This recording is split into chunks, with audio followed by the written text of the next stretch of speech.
श्वेतशिवा मौन तपस्वी श्री जडे शांतलिंगेश्वर महास्वामी यांच्या 80व्या जन्मोत्सवानिमित्त आयोजित गुरुवंदना कार्यक्रमात ख्यातनाम शिवचरित्रकार हिंदवी परिवाराचे कुटुंब प्रमुख आणि आयुर्वेदाचार्य डॉक्टर शिवरत्न सेटे यांनी व्यक्त केलेली मनोभूमिका। परमपूज्य गुरुवर्य जडे शांतलिंगेश्वर महास्वामी यांना वंदन करतो। त्यांच्या सोबतच व्यासपीठावर उपस्थित परमपूज्य सर्व गुरुवर्य ज्यांच्या बालेकिल्ल्यात हा कार्यक्रम होतोय। मी इतिहासातला माणूस असल्यामुळे बालेकिल्ला हा शब्द वापरला। दोधरी चे सन्माननीय माजी गृह राज्यमंत्री सिद्धारामजी, त्यांचे बंधू शंकरजी, त्यांचे पुत्र प्रथमेशजी, व्यासपीठावर उपस्थित सर्व नेते आणि उपस्थित बंधू आणि भगिनी, मी मुळात मराठवाड्यातला विज्ञानवादी अध्यात्म न मानणारा, कुठल्याही भगव्या वस्त्रधाऱ्यासमोर न झुकणारा माझा परिचय मी देतोय। मग अध्यात्माच्या व्यासपीठावर मी कसा, असा प्रश्न तुमच्या मनात पडेल तर परमपूज्य जडे शांतलिंगेश्वर महास्वामीजी यांची शिष्य म्हणजे माझी पत्नी डॉक्टर सुप्रज्ञा, पूर्वाश्रमीची ॲडव्होकेट एस.आर. पाटलांची कन्या। लग्न झाल्यानंतर कित्येक वेळा मी समाधानाश्रमला गेलो, ती दर्शनाला जायची आणि मी गाडीत बसून राहायचो। मी कधीही, म्हणजे माझे पूर्व अनुभव वाईट आहेत म्हणून मी तसाच होतो, पण अनुभूती येईपर्यंत माझ्या पत्नीने मला कधी सांगितलं नाही की गुरूंच्या दर्शनाला या। पण ज्या दिवशी नजरानजर झाली आणि एक दिव्य दृष्टी, महाभारतामध्ये गांधारीनी डोळ्यावर पट्टी बांधली होती, एक व्रत होतं ते, आणि म्हणून ज्या दिवशी पट्टी काढली ती ताकद त्या नेत्रामध्ये होती। 40 वर्ष आयुष्यात मौन बाळगणं आणि गुढीपाडव्याला आध्यात्मिक प्रवचन करणं हे असामान्य आहे। आणि असा संत वर्षातून एक वेळा जेव्हा बोलतो तेव्हा ती साक्षात शंकराची वाणी असते। आणि मी शिवभक्त आहे। छत्रपती शिवाजी महाराजांची व्याख्यानं उभ्या महाराष्ट्रात नव्हे हिंदुस्थानमध्ये मी देत असतो, त्या अर्थाने शिवभक्त। ज्यांच्याकडनं मी माझ्या आयुष्यात लिंग धारण करून घेतला, शंभू महादेवाचा या पृथ्वीवरचा साक्षात अवतार म्हणून उभा महाराष्ट्र नव्हे देश ज्यांच्याकडे बघतो, परमपूज्य जडे शांतलिंगेश्वर महास्वामी। आणि शिवभक्त म्हणजे शंभू महादेव, असे नाव पण शिवरत्नच। मला बरेच लोक विचारतात की तुम्ही लिंगायत आणि शिवाजी महाराजांची तुमची व्याख्यान एवढी कसं काय? मला कधी साक्षात शंभू महादेव आणि शिवाजी महाराज यांच्यात द्वैत दिसलं नाही। आजचा व्याख्यानाचा विषय नाहीये, पण मी सांगू इच्छितो, एप्रिल 1645 शिवाजी महाराजांचं वय 15 वर्ष, हिंदवी स्वराज्याची शपथ घेण्याची इच्छा निर्माण झाली। हनुमानाचं मंदिर होतं, वेगवेगळ्या देवदेवतांचे मंदिर होती, पण शिवाजी महाराजांनी शपथ घ्यावी शंभू महादेवाच्या रायरेश्वराच्या समोर शिवतत्व। मराठ्यांची घोषणा, युद्ध कोणतंही असो, हर हर महादेव म्हणून मराठ्यांची घोषणा असायची, शिवाजी महाराज दररोज स्फटिकाच्या शिवलिंगाचं पूजन करायचे. ते स्फटिकाचं शिवलिंग किल्ले प्रतापगडाच्या भवानी मंदिरात बघायला मिळतं. पुन्हा शिवतत्व. महाराज दक्षिण दिग्विजयाला जातात. जात असताना मनात इच्छा झाली श्रीशैल मल्लिकार्जुनांचं दर्शन घ्यावं. महाराज महादेवाच्या पिंडी समोर बसलेले, जीव शिवाचं मिलन सुरू आहे. जीवात्मा आणि परमात्मांचं एकरूप होणं सुरू आहे, तादात्म्य पावणं सुरू आहे. आणि महाराजांच्या मनात एकदम इच्छा निर्माण झाली की कमरेची तलवार काढावी आणि आपलं शिरकमल शंभू महादेवाच्या चरणी अर्पण करावं. रावणाच्या नंतर आपलं शिरकमल शंभू महादेवाला अर्पण करण्याची इच्छा निर्माण होणारा जगातला दुसरा शिवभक्त म्हणजे छत्रपती शिवाजी महाराज. त्यामुळे मी तशा अर्थाने शिवभक्त आहे. आणि जडे शांत लिंगेश्वर महास्वामीजींचा भक्त का झालो त्याचंही कारण सांगतो. जगामध्ये प्रगती सुरू झाली. स्वित्झर्लंड पासून फ्रान्स आणि लंडन पर्यंत देश पुढारले. प्रगत म्हणवणारे देश. या देशात मोबाईलचं 5G 6G असं तंत्रज्ञान आलं. भारतात 5G येतंय. मी एक ठिकाणी म्हटलं, जग कितीही प्रगत हो, 4G 5G 6G हो, पण हिंदुस्थानमध्ये गुरुजीलाच महत्व येईल आणि असेल ही आपली ताकद आहे. कारण जगामध्ये हिंदुस्थानकडे बघण्याचा दृष्टिकोन वेगळा आहे. इथं आपण गुरु शिष्य परंपरा मानणारे आहोत. आणि मला अभिमान वाटतो, छाती अभिमानाने फुलून येते, गर्व वाटतो. आय बिलॉंग टू समाधान. मी समाधान परंपरेतला आहे. आयुष्यातला गुरु वजा केला तर शून्य उरतं बरं का.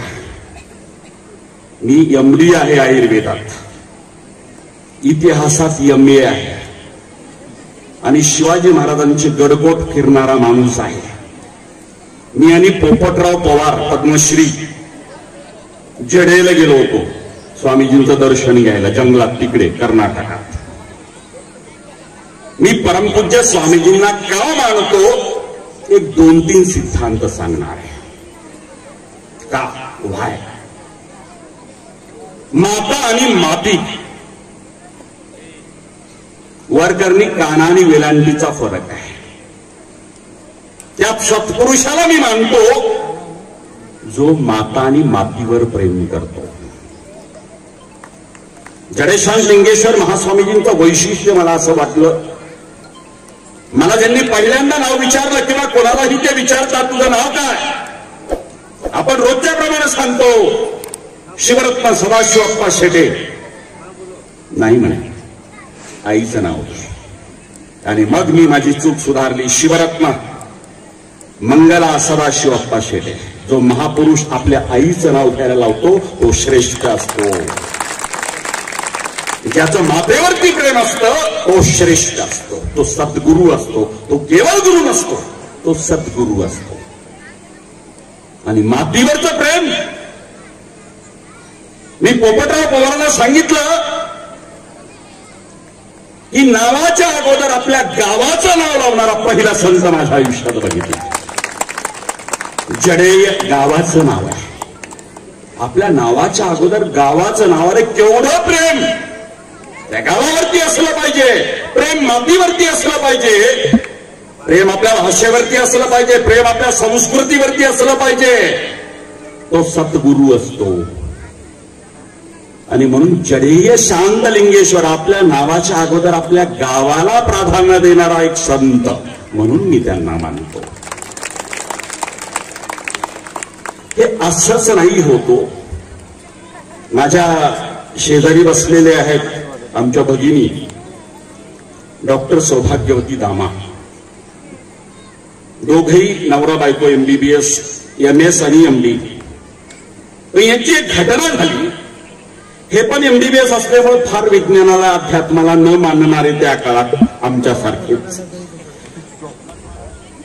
एक घटना अशी झाली दिनांक 2 ऑक्टोबर 2007. 4 वर्षाचा मुलगा त्यांचा शिवप्रसाद नाव ड्रायव्हरने किडनॅप केला 50 लाखाच्या खंडणीसाठी. आता डॉक्टर म्हटलं तर पेशंट पैसे त्याची नीती फिरली, अपहरण झालं. एकुलता एक मुलगा कासवीस आईचं हृदय, ती रडायला लागली. सोलापूर आयुक्त होते हुतात्मा अशोक कामते साहेब. अशोक कामते कमिशनर होते. त्यांच्याकडे ही गेली, तक्रार नोंदवली. त्यांनी सांगितलं we will try at our best of level. Definitely we tried very well. पण त्याच्यावर त्यांचं समाधान झालं नाही. ते समाधानकडे गेले म्हणजे गुरुवर्यांकडे गेले, जडे शांतलिंगेश्वर स्वामीजीकडे गेले. जे दाम्पत्य पोलीस कमिशनरला भेटलं, कमिशनर सांगू शकले नाहीत. पण कमिशनरचाही कमिशनर जंगलात बसलेला होता. नतमस्तक झाली, कैफियत मांडली. माझा मुलगा किडनॅप झाला. स्वामीजींनी डोळे बंद केले. याला अध्यात्माच्या भाषेत दिव्य दृष्टी म्हणतात, जी GPS पेक्षा वरची असते. डोळे बंद केल्यानंतर काही क्षणामध्ये महास्वामीजींनी सांगितलं की तुझ्या मुलाच्या केसालाही धक्का लागणार नाही. 24 तासामध्ये तुझा मुलगा तुझ्या मांडीवरती असेल. सोलापूरचे कमिशनर शब्द देऊ शकले नाहीत, तिथं अध्यात्माचे कमिशनर शब्द देऊन मोकळे झाले.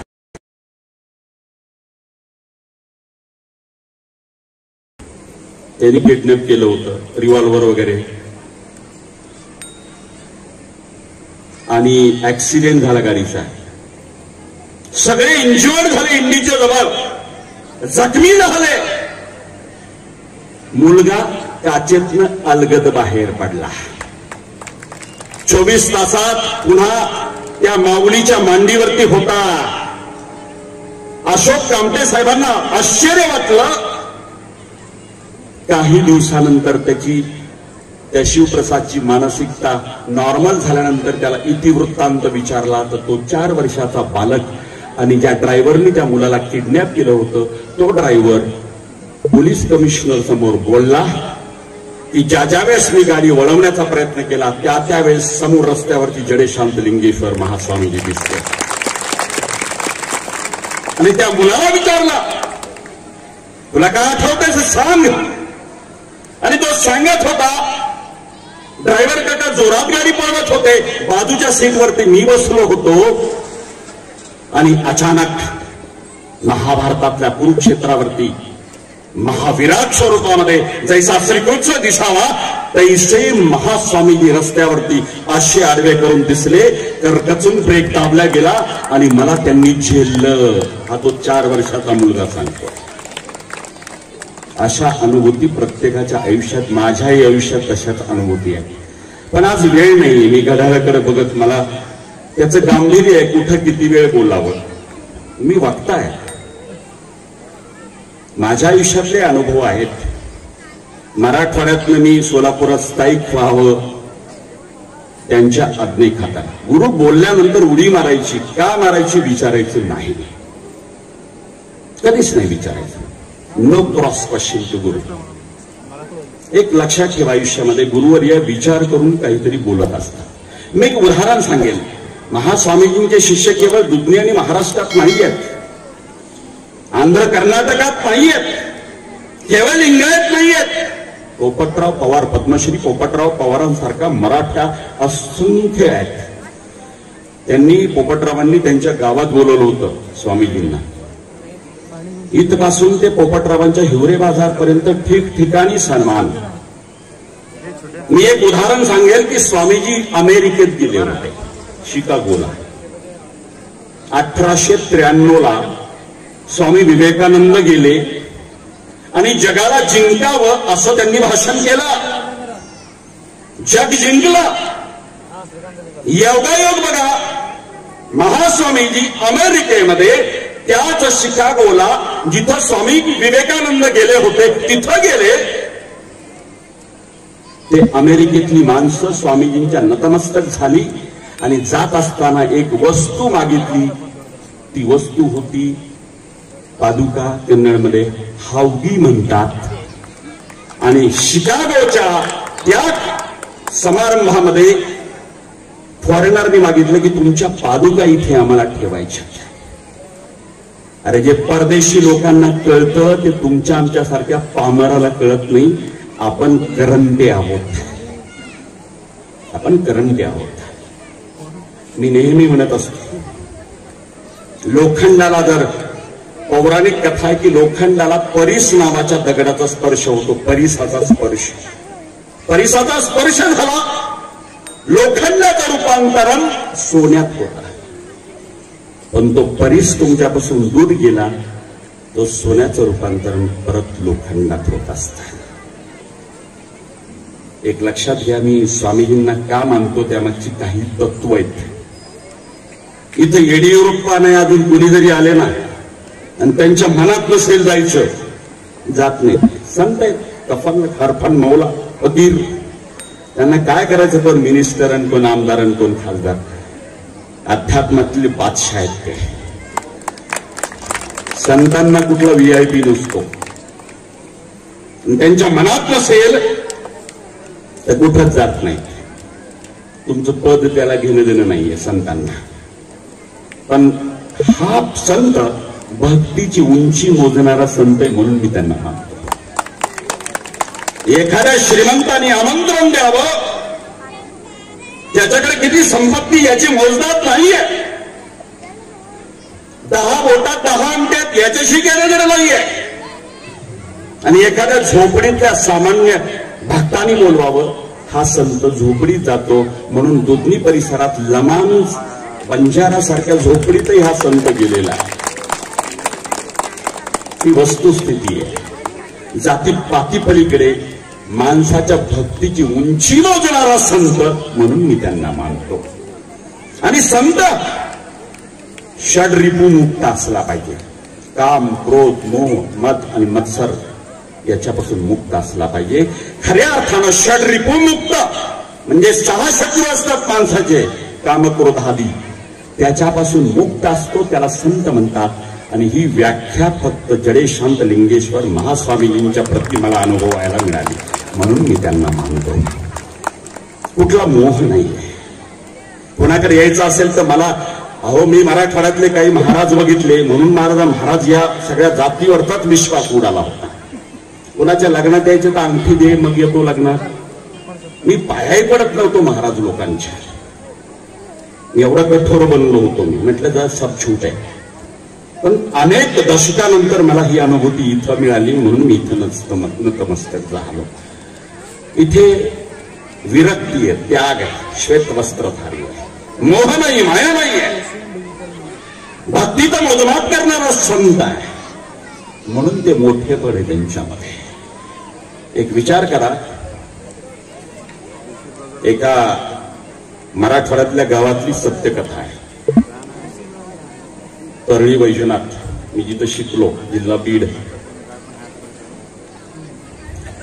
मी बरेच वेळा सांगतो, महाराष्ट्रात 357 तालुके, 41,000 खेडे, विलेजेस, 41,000. दुधनीकर महाभाग्यवान आहेत. कशामुळे माहिती आहे का? एखादं खेड किंवा शहर नवीन तुम्ही बसवू शकता. चंदीगड बसवलेलं शहर आहे. नवीन इमारती बांधता येतात. पण लक्षात ठेवा, एखाद्याच गावामध्ये मठ असतो म्हणून तुम्ही भाग्यवान आहात.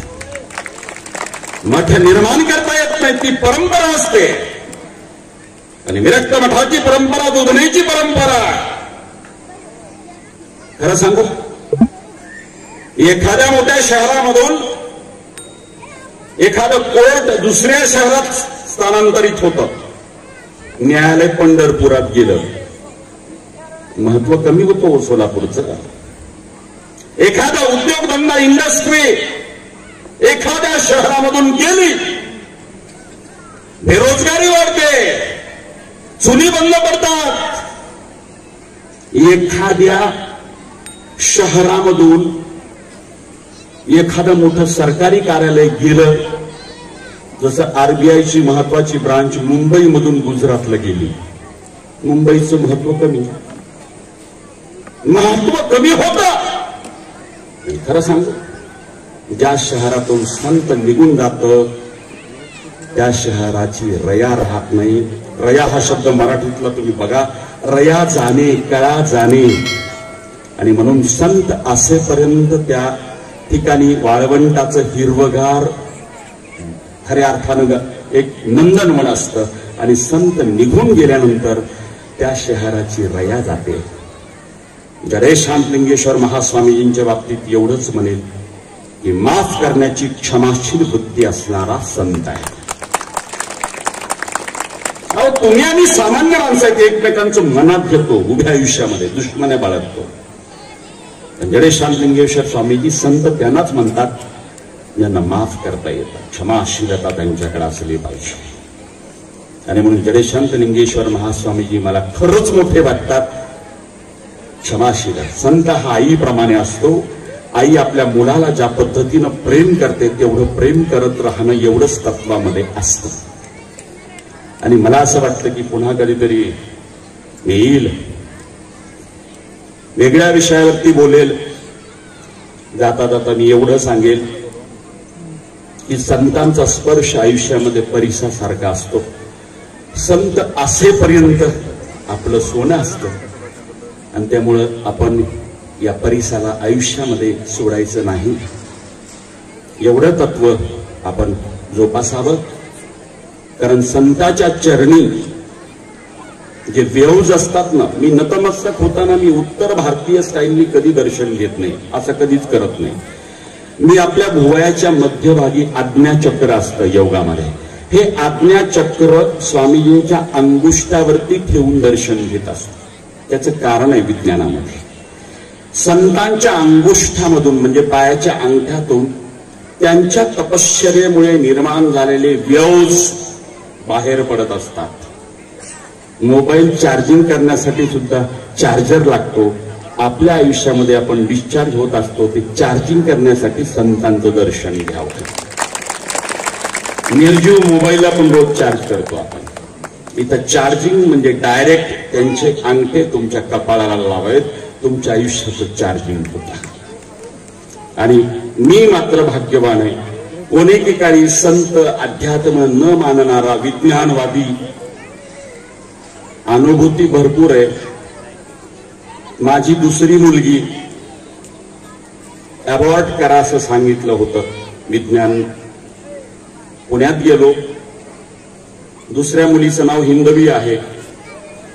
आणि अनेक लोकांनी, 3 तज्ञांचं ओपिनियन घेतलं. ती मुलगी नॉर्मल निघणार नाही, अबॉर्शन करा. सोनोग्राफी झाली, फिटल MRI झाला. आणि स्वामीजी होते गगनबावड्याच्या जंगलामध्ये कोल्हापुरात. माझी पत्नी झोपत नव्हती. बाळ दुसऱ्यांदा गरोदर असताना त्या बाळाची हत्या कशी करायची, रक्तपात कसा करायचा, तत्वाच्या विरुद्ध होता. मेडिकल सायन्स सांगत होतं कंजेनाटल अनॉमॉलीज होणार, बाळ जन्मजात व्यंग निघणार. विचार करा, मी सौभाग्यवती त्या गगनबावड्याच्या घेऊन गेलो, मेडिकल सायन्सची पुस्तकं घेऊन गेलो, ब्रेन दाखवत होतो अशाला असं आहे. आणि वैद्यकशास्त्र सांगतं अबॉर्शन करा. स्वामीजींनी डोळे बंद केले आणि सांगितलं एका क्षणात, ही मुलगी केवळ नॉर्मल नाही तर तेजस्वी निघणार. आज माझी मुलगी 10 वर्षाची आहे. शी इज सुपर नॅचरल. मी गुरुपौर्णिमेला बरेच वेळा स्वामीजींच्या मठात नसतो. स्वामीजींना आश्चर्य वाटलं की मी शिष्य आहे, मी गुरुपौर्णिमेला नसतो. स्वामीजींना मी सांगितलं की माझं पहिलं श्रद्धेस्थान छत्रपती आहे आणि मी शिवाजी महाराजांच्या मार्गावरनं चालणारा, आचरण करणारा शिवभक्त आहे. पनागड ते पावनखिंड दरवर्षी 52 किलोमीटर मी जातो. माझ्यासोबत नामदार बच्चू कडू पासून ते पोपटरावांपर्यंत, चंद्रकांत गुडेवारांपासून ते विश्वास पाटलापर्यंत 1000 जण असतात. आणि पावनखिंड, आता चित्रपट तुम्ही बाजीप्रभूंचा बघितलाय, दरवर्षी 52 किलोमीटर आम्ही चालतो. तुम्हाला आश्चर्य सांगू, 2018ला जिथे मोबाईल चालत नाही, पावनखिंडीत BSNL पण चालत नाही. आणि तिथं पावनखिंडीत स्वामीजी प्रकट झाले. स्वामीजी त्या पावनखिंडीमध्ये दिसले.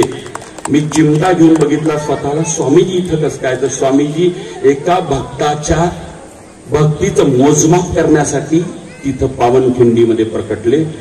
सगळी हिरवीगार पावनखिंड आणि त्या हिरव्यामध्ये एक श्वेत वस्त्रधारी संत तिथे तपश्चर्या करताना दिसला. त्याचे फोटो माझ्याकडे आहेत. आणि असंख्य 700 शिवभक्तांनी स्वामीजींना तिथे बघितले. स्वामीजींच्या उपस्थितीमध्ये बाजीप्रभूंचा पराक्रमाचा इतिहास मी तिथं सांगितला. मी भाग्यवान आहे की एका भक्ताच्या भक्तीची उंची मोजण्यासाठी स्वामीजी पावनखिंडीमध्ये आले. आणि म्हणजे माहितीचं रूपांतरण सकारात्मकतेत करणारा तो गुरु, अभावाचं रूपांतरण वैभवात करतो तो गुरु, शिक्षेचं रूपांतरण दीक्षेत करतो तो गुरु, भयाचं रूपांतरण विवेकात करतो तो गुरु, आणि जीवनाचं रूपांतरण मंदिरात करतो तो गुरु. गुरुचरणी समर्पित होतो. जय हिंद, जय महाराष्ट्र.